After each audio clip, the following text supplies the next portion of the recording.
What's going on, guys?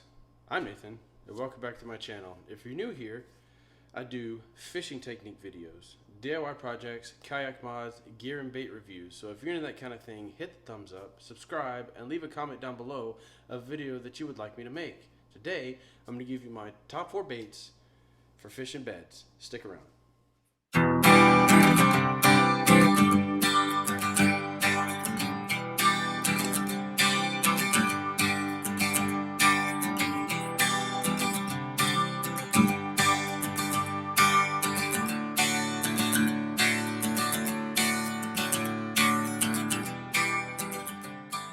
Okay guys, so we're gonna talk about fishing beds. Now that can fit spawn, post spawn. I'm gonna focus on late spawn to post spawn. Really focus on those aggressive males. You can fish these same baits during the spawn and you'll most likely catch the bigger females before they push deep. So let's go ahead and get started. My first bait. Now wait, before I do that, a couple things that you want to keep in mind when you're picking baits to fish beds. Okay, one, they need to be a bait that the bass is going to find predatory to their eggs. So creature baits, so craws, brush hogs, lizards, stuff like that. I've got 4 here that I fish and I have a lot of success on, so I think you guys will have success on it too. My first bait is the Rage Tail made by Strike King. It's the Rage Craw. Okay, I've got it in watermelon red flake. This is what it looks like. Now, I would fish this one Texas rigged with probably a 2/0 to 3/0 hook. Probably a 1/4 ounce weight. And you can peg it or unpeg it. Now, the benefits of both. If you, let's say you're pitching or you're trying to punch, unpegged seems to work better for me because the weight will pop through and then it'll pull the bait down, and that'll let the bait have some action to it as it's going down instead of coming down with the weight and it's going too fast, right? It'll give the fish time to look at it. Pegged. Let's say you're not fishing, you're not punching, right? Let's say you're sight casting to a bed that you see, okay, and you're trying to work this bait or these baits over that bed, right? You're going to want to peg your weight because that'll allow you to have the most control over your bait. Okay, now next, another Strike King Rage Tail.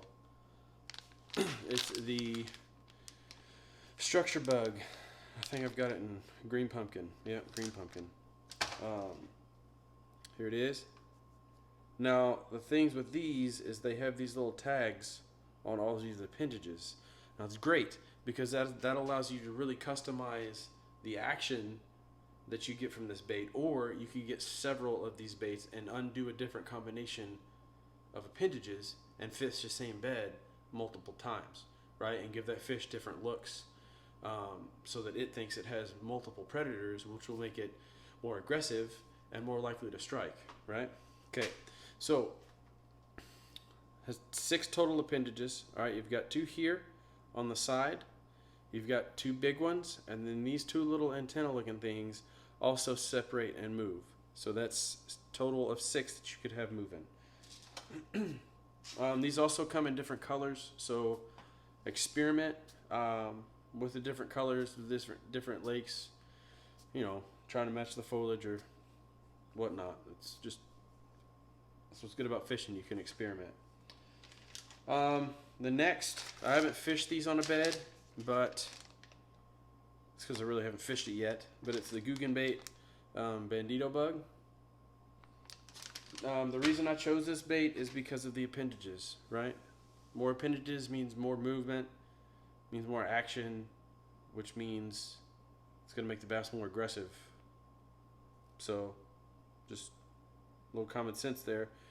Now these have a total of 8 appendages. Okay, you've got 3 on each side, right? Let's come down to these big ones. So these big ones have flanges on them.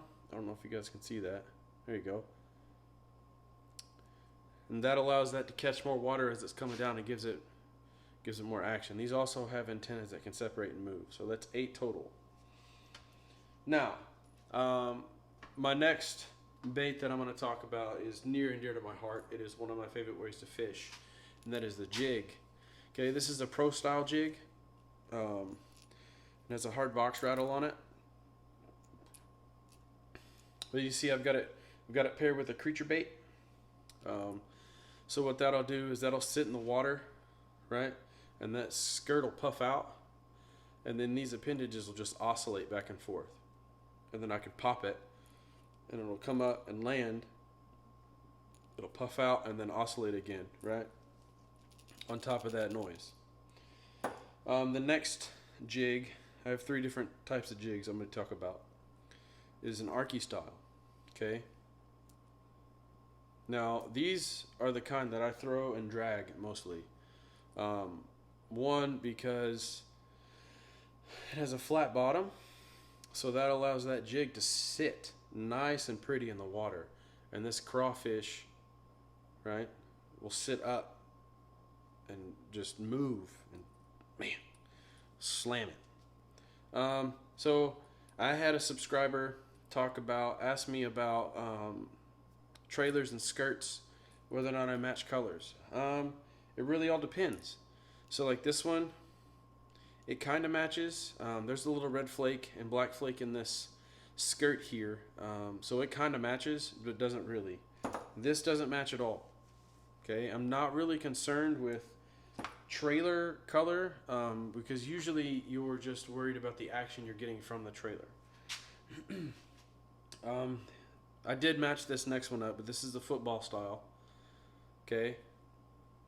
Now, this does not have rattles. Okay, so you're relying solely on action. Another thing with these, right? I paired it up with a structure bug. Make sure that's right. Yeah, structure bug, just blue and black flake. Okay. Another thing with these, right? These appendages, you don't want it to be inhibited by the skirt. Okay, so what you want to do is, one, you want to make sure that you hold that jig up, and make sure those bottom appendages are underneath that skirt. Okay. Now what that means is that when that is up and it puffs out, right? These appendages are going to be nice and free to move. Okay. These are probably going to be inhibited. So if you want, you can cut those off or tear them off. You don't have to cut. All right. So where would I fish this? Small rock. If you fish this in big rock, you will get stuck. Every time. Okay? You want to find small rock to fish this around. Like a gravel bottom, stuff like that. You could also fish this on hard pack bottom, but I would keep it away from muddy bottoms. Okay? This one, you can fish pretty much anywhere. Okay? Now, another reason why these get stuck is the line tie. You see how that line tie is perpendicular to the hook?